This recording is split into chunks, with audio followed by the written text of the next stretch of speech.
नमस्कार, मैं शाइना अरोड़ा कुलछड़ लेकर आई हूँ आपके लिए कहानी रिश्तों का भंवर। तो आइए कहानी की ओर बढ़ते हैं। संध्या की आंखों से आंसुओं की नदी बह रही थी और बच्चे चुपचाप देख रहे थे। ये कोई नई बात नहीं थी।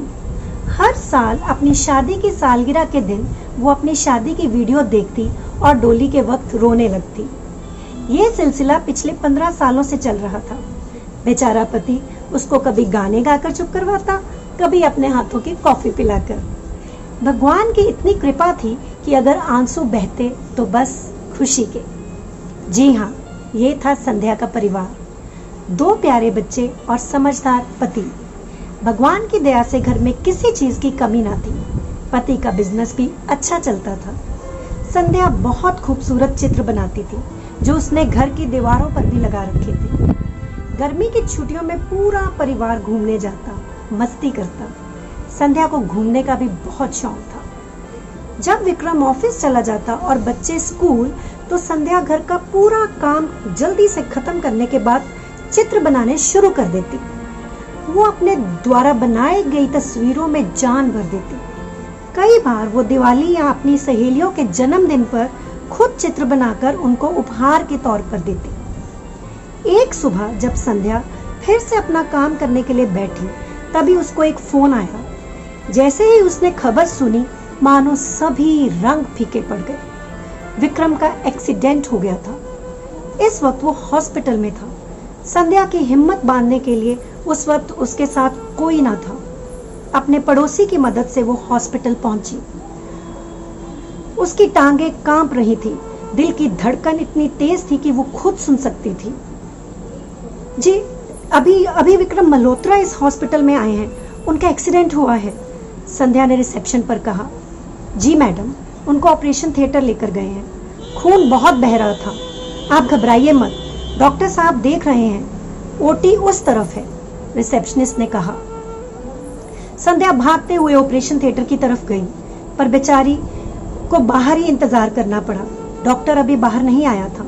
संध्या ने अपने पड़ोसी को घर जाने को कहा और गुजारिश करी कि उसके बच्चों से कुछ मत कहे, बस इतना बोले कि मम्मी किसी के घर गई है। संध्या अब ओटी के बाहर इधर उधर घूम रही थी। कभी गायत्री मंत्र का जाप करती, कभी हनुमान चालीसा। लगभग 1 घंटे बाद जब डॉक्टर बाहर आया तो उसने बताया कि विक्रम की हालत गंभीर है। उसके सर में गहरी चोट आई है। अभी होश भी नहीं आया था। डॉक्टर ने सलाह दी कि उसे जल्दी ही दूसरे हॉस्पिटल में भर्ती करवाना होगा, जहां दिमाग के माहिर डॉक्टर ही उसका इलाज कर सकते थे। गेटवेल हॉस्पिटल शहर से 50 मिनट की दूरी पर था। संध्या ने अपनी बहन को जल्दी से फोन पर सारी बात बताई और बच्चों को अपने घर ले जाने को कहा। विक्रम के दोस्त को जब मालूम हुआ तो उसने भी संध्या के साथ जाने की जिद की, और इस वक्त संध्या को सच में किसी के साथ होने की जरूरत थी। वो संध्या की बहुत इज्जत करते थे, बिल्कुल अपनी बहन की तरह। मिस्टर राकेश, वो भी संध्या के साथ निकल पड़े। एम्बुलेंस में जाते रास्ते में कई बार संध्या ने पति की नब्ज छूकर देखी, फिर राकेश की तरफ देखकर आंखें भर लेती, और राकेश उसे सारे रास्ते हिम्मत देता रहा।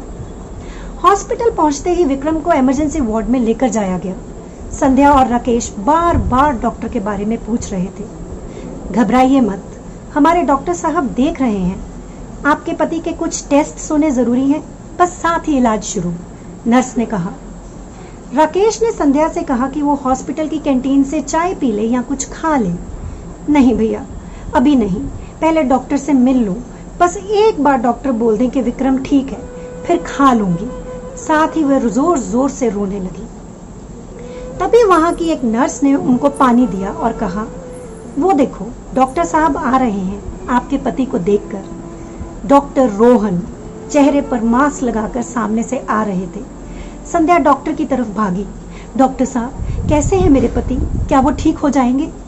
डॉक्टर रोहन ने चेहरे से मास्क हटाया। संध्या। कॉलेज के दिनों में रोहन और संध्या पहली बार मिले थे। संध्या अपने यौवन में किसी अप्सरा से कम न लगती थी। मृग नयनी, सुंदर हिरनी जैसी आंखें थी उसकी। हंसती तो मोतियों जैसे दांत चेहरे की खूबसूरती बढ़ा देते। लंबे घने बालों में जब कई बार वो फूल लगाती तो उसकी महक कई दिलों को मदहोश कर देती, पर किसी की इतनी हिम्मत नहीं थी जो संध्या से आकर कुछ गलत बोल जाए। ललित कला, फाइन आर्ट्स में बहुत रुचि थी उसकी, इसलिए सिर्फ पन्नों में ही नहीं सबकी जिंदगी में भी रंग भरती थी। रोहन, जिसका रंगों से दूर तक कोई नाता न था, डॉक्टर बनने का इतना दबाव, पढ़ाई का इतना बोझ, कुछ अंक कम आने पर माँ बाप का इतना भड़कना, ये सब बातें रोहन को अंदर ही अंदर खाई जा रही थी। उसका जख्म इतना गहरा था पर नजर नहीं आता था, सिर्फ महसूस किया जा सकता था। उसके जख्म पर मरहम लगाने के लिए संध्या एक नई शाम लेकर आई। कई बार रोहन का घर जाने का मन ना होता तो वो शाम तक कॉलेज की पुस्तकालय में ही रहता। एक शाम संध्या भी उसके सामने वाली कुर्सी पर जा बैठी। संध्या हॉस्टल में ही रहती थी। रोहन कुछ नोट्स बना रहा था, तभी उसका पेन रुक गया। एक्सक्यूज मी, आपके पास पेन होगा? रोहन ने कहा। संध्या ने कहा, सॉरी नहीं, हम तो सिर्फ रंगों का इस्तेमाल करते हैं। वैसे आप क्या पढ़ रहे हैं? मैं मेडिकल स्टूडेंट हूँ, डॉक्टर बनना है। संध्या हंस पड़ी। फिर तो आपके और हमारे दिल में बहुत फर्क है। हमारे दिल में से तो सिर्फ तीर निकलता है और आपके दिल में से नसें और धमनियां, I mean veins and arteries. दोनों जोर से हंसे। तभी लाइब्रेरियन ने श्श कहकर चुप करवाया। उस दिन रोहन बहुत दिनों के बाद हंसा था। वक्त के साथ दोनों की दोस्ती बढ़ती गई। रोहन को संध्या के साथ कंफर्ट जोन महसूस होने लगा। कई बार जब रोहन बहुत डिप्रेशन में होता या तनाव महसूस करता तो वो संध्या से बात करके फिर से सकारात्मक महसूस करता। संध्या के माता पिता बहुत उच्च विचारों के थे, अपनी बेटी पर पूरा विश्वास करते थे और संध्या और रोहन की दोस्ती के बारे में भी जानते थे। अब रोहन को रात को सोने के वक्त नींद की गोली नहीं खानी पड़ती थी। वो माँ बाप की कही बातों से इतना तनाव नहीं महसूस करता था। उसने मन ही मन विचार कर लिया था कि डॉक्टर बनने के बाद वो संध्या के साथ ही शादी करेगा। रोहन ने एक दिन संध्या को अपने घर बुलाया। ऐसा नहीं कि रोहन के दोस्त घर पर आते नहीं थे, पर लड़की पहली बार आई थी। संध्या बड़ी खूबसूरत सी पेंटिंग बनाकर लेकर गई। जब रोहन की माँ ने पेंटिंग देखी तो कहा, मेडिकल की पढ़ाई करती हो, पेंटिंग के लिए इतना वक्त कहाँ से निकाल लिया? इससे पहले कि संध्या कुछ कहती, रोहन ने बात पलट दी। संध्या समझ गई कि रोहन कुछ छुपाने की कोशिश कर रहा है।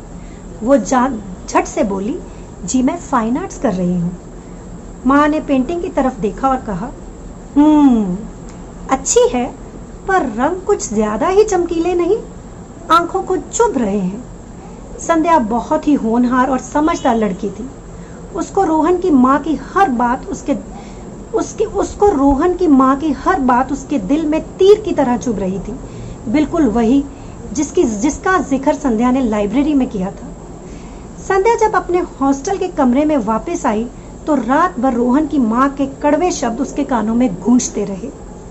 अगले दिन सुबह रोहन ने संध्या से माफी मांगी, पर साथ ही ये भी कह दिया कि उसके माता पिता को उनका मिलना पसंद नहीं और अब संध्या और उसके रास्ते अलग रहेंगे। रोहन के लिए ये सब कहना आसान नहीं था, पर वो जानता था कि उसकी माँ का दिल कभी बेटे के लिए कोमल नहीं हो पाया तो संध्या के लिए कैसे होगा। संध्या जैसे अपनी सूझबूझ ही खो गई। रोहन से कहने लगी, नहीं रोहन, मुझे तुम्हारी मम्मी से कोई शिकायत नहीं, पर मैं तुम्हारे बिना कैसे जीऊंगी? तुम खुद ही तो कहते हो कि मैंने तुम्हारा डिप्रेशन और तनाव खत्म कर दिया है।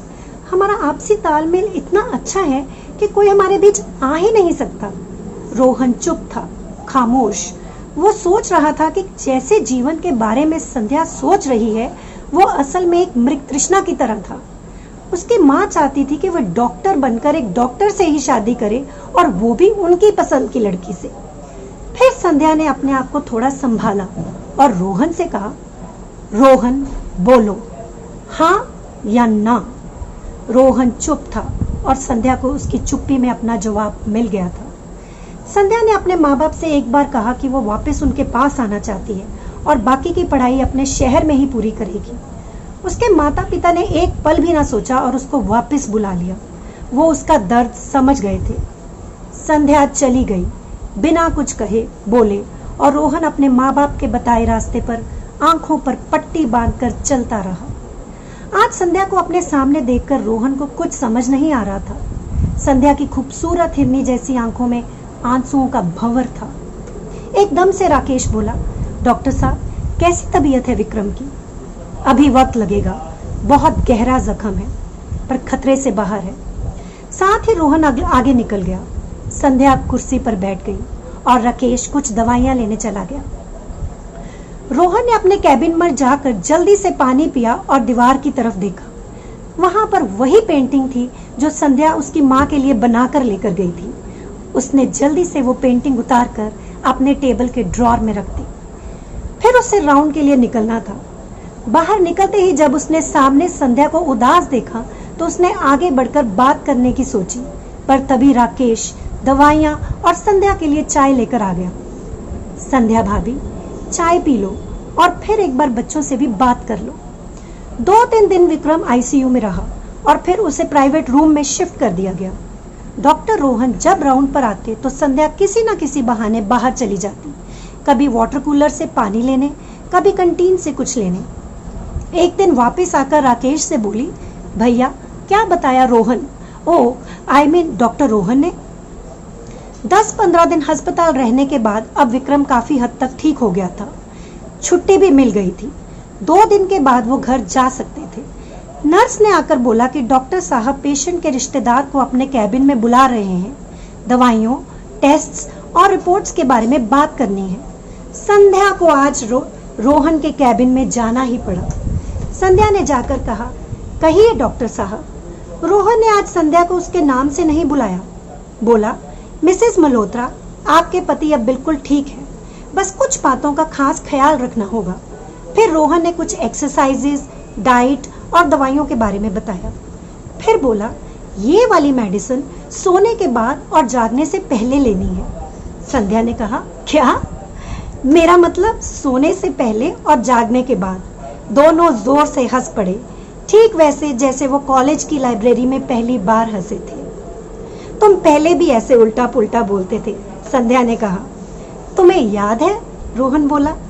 याद आपकी अंग्रेजी दवा की तरह नहीं होती डॉक्टर साहब, जिसकी डेट एक्सपायर हो जाए। संध्या ये कहकर कैबिन से बाहर चली गई। दोस्तों, अपनी कहानी खत्म करने से पहले मैं आपको ये बताना चाहूंगी कि कुछ सवालों के जवाब हमें कभी नहीं मिलते। जैसे आखिर क्यों रोहन संध्या को इतना चाहते हुए भी अपने माँ बाप से उसके लिए लड़ नहीं पाया? क्यों संध्या के पति विक्रम को उसी हॉस्पिटल में लेकर जाना पड़ा जहां रोहन ही डॉक्टर था? इनके जवाब सिर्फ ऊपर वाला दे सकता है। रोहन काफी देर तक उस एम्बुलेंस को देखता रहा जिसमें विक्रम और संध्या वापस अपने घर जा रहे थे। फिर अपने कैबिन में जाकर उसने देखा कि मेज पर एक लिफाफा पड़ा था जिसमें एक खत था, संध्या की खूबसूरत लिखाई में। डॉक्टर साहब, आपने मेरे पति का इलाज बहुत अच्छे ढंग से किया। भगवान करे आप इसी लगन और मेहनत से आगे बढ़ते रहें। पर एक बात याद रखना, अगर उस वक्त मैं आपको आशा और उम्मीद की किरण दिखाकर डिप्रेशन की अंधेरी सुरंग से बाहर ना निकालती तो आज आप डॉक्टर नहीं, मरीज होते। धन्यवाद।